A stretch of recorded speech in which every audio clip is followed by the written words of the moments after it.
This is the story of a young man who had nothing special. No degree, no connections, no money saved. He was invisible to the world around him. Then he changed one thing. Just one. He started waking up at 4 a.m. every single morning. And in 60 days, not 1 year, not 5 years, 60 days, his life became unrecognizable. What he did in those dark, quiet hours before the world woke up will surprise you. And it might be the exact answer you have been searching for. Before we begin, I want to ask you something personal. What time is it where you are right now? Where are you listening from? Drop a comment below and tell me. I read every single one. And if stories like this help you, please like this video and subscribe to Lantern Stories, a new story every week for people who are ready to change. Now, let us begin. In a loud and crowded city that never seemed to sleep, there lived a 29-year-old man named Daniel. Daniel worked as a motorbike courier. Every morning at 6, he strapped on his helmet, checked his cracked phone screen for the day's deliveries, and disappeared into the traffic. He delivered food, he delivered packages, he delivered medicine to people who were too busy to collect it themselves. He moved through the city like a shadow. His monthly income was small. After paying his share of the rent, he shared a single room with 2 other men, and after buying food and fuel, he was left with almost nothing. Some evenings he would count the coins in his pocket before deciding what to eat. His phone had a crack across the screen from 8 months ago. He could not afford to fix it. He used it anyway. Daniel was not lazy. That was the painful part. He worked 6 days a week. He was never late. He knew every shortcut in the city. His customers liked him. But liking a courier and changing his life were 2 very different things. Every evening, exhausted, he would sit on the edge of his mattress and scroll through his phone. He would see people his age posting about job promotions, new apartments, certificates they had earned, businesses they had started. And Daniel would feel a heaviness settle into his chest. Not jealousy, exactly. Something quieter than that. Something closer to the feeling of standing outside a warm room and watching everyone inside through the glass. He had dreams, real ones. He wanted to work in logistics. He had always understood systems, how things moved, how routes could be made smarter. But nobody was asking a motorbike courier for his ideas. Nobody was asking Daniel for anything except where to sign. He told himself, one day things will be different. But one day kept moving further away. Then came the Saturday that broke something open inside him. His younger brother, Kofi, had passed his university entrance examination.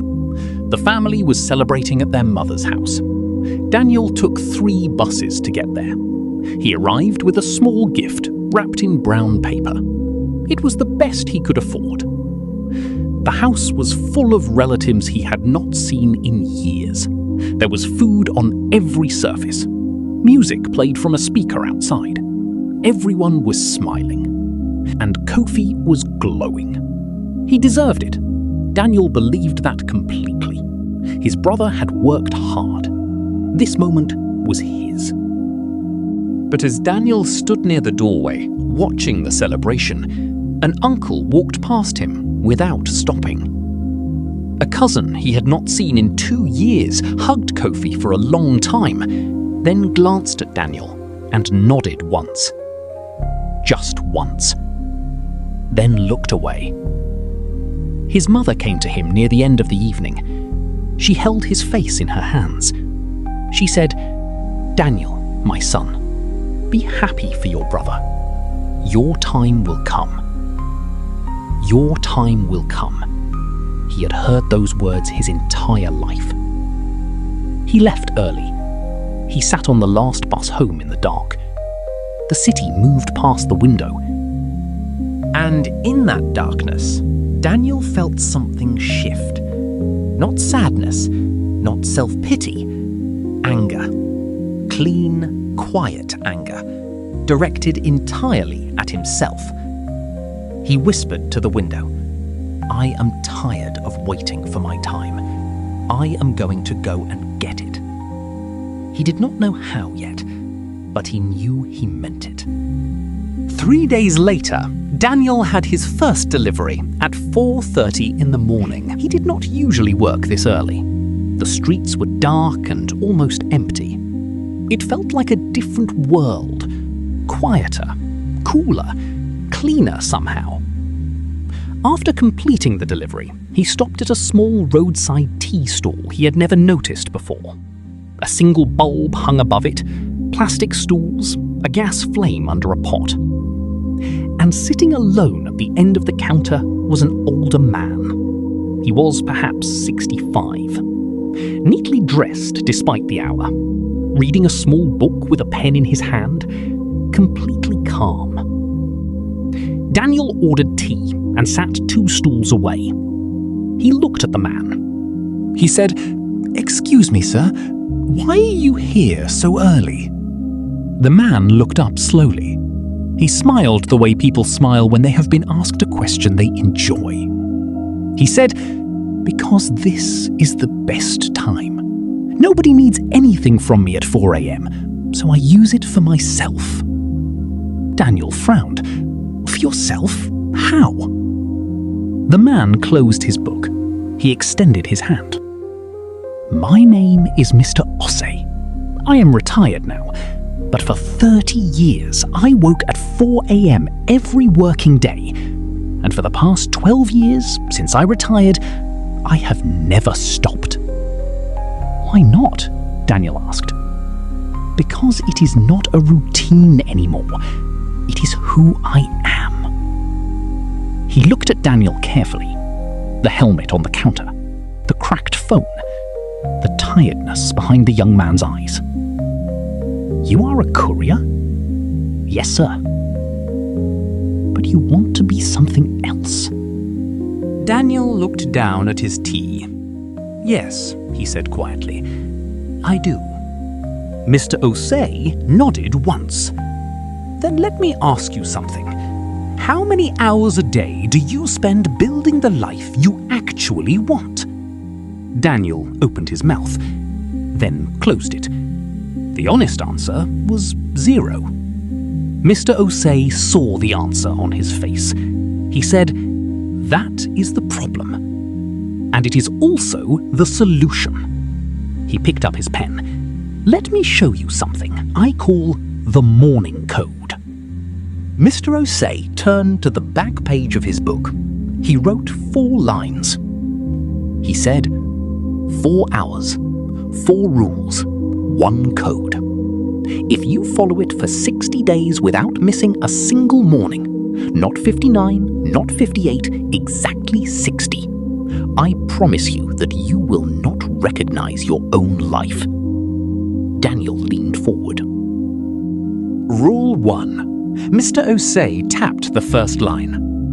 4 a.m. to 5 a.m. This hour belongs to silence and intention. When you wake, do not touch your phone. Not for 1 second. Sit with a notebook and write 3 things. Where you are now, where you want to be, and 1 small action you can take today to move closer. Just 3 lines, every morning. This is how you tell your brain what it is working toward. Most people let the world decide what they think about each morning. You are going to decide first. Daniel wrote this down on a napkin. Rule 2. 5 a.m. to 6 a.m. This hour is for building a skill. 1 skill. The skill that will change your money situation. Use free resources. YouTube has everything. You spend this hour learning. Only learning. 1 hour of focused learning every day is 365 hours per year. That is more than 9 full working weeks of education that costs you nothing except sleep you were not using productively anyway. Daniel stared at the number. 9 weeks. From 1 hour a day. Rule 4. 6 a.m. to 7 a.m. This hour is for your body. Walk, run, stretch, move. 30 minutes of movement, then 30 minutes of planning your day. Write your 3 most important tasks. If you complete those 3 things today, the day is a success. You cannot build a better life from a broken body. Rule 4. Mr. Osei looked directly at Daniel. 7 a.m. to 8 a.m. This is the most important hour. This is the hour of action. Before the world is fully awake, before the noise starts, you do one thing, just one, that moves you toward the life you want. Send the application, write the email, make the call, start the thing you have been postponing. The world rewards people who act before they feel ready. He put the pen down. The first week will feel impossible. Your body will ache. Your mind will argue with you. It will tell you that you are being foolish, that nothing will change. Push through it. After 21 days, it becomes easier. After 60 days, it becomes who you are. Mr. Osei finished his tea. He stood to leave. He said, "I will be here every morning at this time, if you want to talk. But I will only talk to you if you have shown up." He left. Daniel sat alone at the tea stall, in the dark. The city was beginning to make its first sounds. He took out his cracked phone. He set a new alarm. 4 a.m. every day. The first week was the hardest thing Daniel had ever done. 4 a.m. felt like the middle of the night. His body did not understand what was happening. His eyes burned. His muscles were heavy. He wrote his 3 lines every morning. 1 action for today. Watch 1 video about logistics management. He chose logistics as his skill. It was the world he already lived in. He understood delivery routes, timing, efficiency. He just needed the language and the certificates to prove it. He found free courses online. He watched with headphones so he would not wake his housemates. His eyes were tired, but his mind was sharp at that hour. By the end of week 1, he had not missed a single morning, but he had also not felt any different. He was exhausted. He doubted everything. He went to the tea stall on day 7. Mr. Osei was there. He looked at Daniel and said only, "You came. Good." Week 2. Something small shifted. He began to notice that his mind felt clearer during his deliveries. He was less irritable. He had more patience with difficult customers. He started seeing his routes differently. Inefficiencies he had never noticed before suddenly became obvious. He began writing them down. Week 3. He completed his first online certificate in supply chain fundamentals. He printed it at a shop near his building. He held it and felt something he had not felt in years. Day 29. He began writing a document on his phone during his lunch break. Notes on inefficiencies he had observed in urban delivery systems. Solutions he had thought of. Real observations from someone who had spent 3 years on the road. He did not know what he would do with it yet, but he wrote it anyway. Day 38. During the 7 a.m. action hour, he found the email address of the operations manager at a mid-sized logistics company. He had researched them for 2 weeks. He knew their routes, their gaps, their public complaints from customers online. He wrote them a cold email. Not asking for a job, asking if they would be interested in reading a short document about delivery efficiency from someone who had worked courier routes for 3 years. He stared at the send button for 4 minutes. Then he pressed it. He left for his deliveries. He did not check his phone until the afternoon. No reply. Day 39. No reply. Day 43.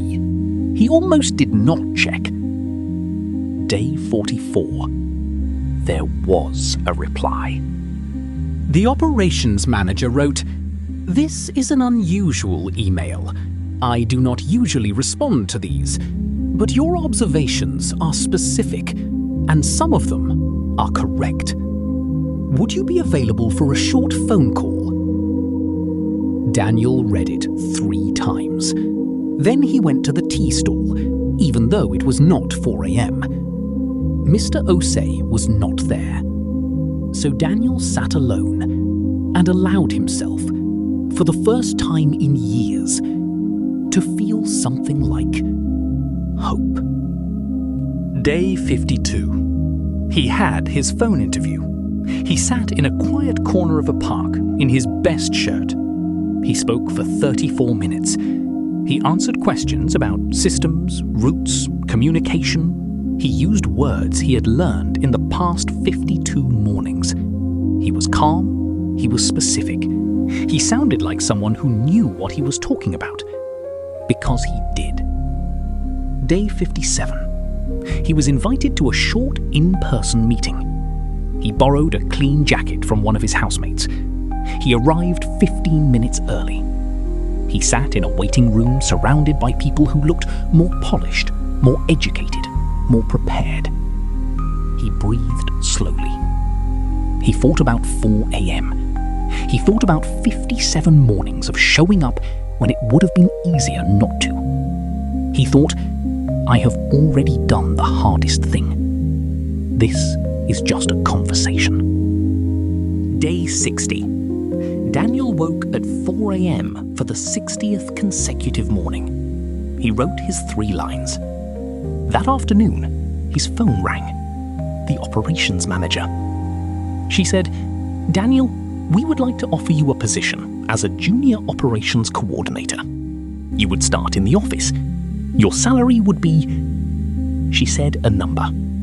It was more than double what he earned as a courier. Daniel was standing in the street when she called. A bus went past. A child ran by selling newspapers. The city moved around him as it always had. But Daniel stood completely still. He said, "I accept. Thank you." He hung up. He stood there for a long time. Then he took out his cracked phone. He called his mother. "Mama," he said, "I have something to tell you." Later that evening, Daniel went back to the tea stall. Mr. Osei was there, reading, as always. Daniel sat down. He said, "I got it. The job." Mr. Osei looked up. He smiled quietly. He said, "I know." "How do you know?" "Because you never missed a morning. People who do not miss mornings always get somewhere. The only question is how far."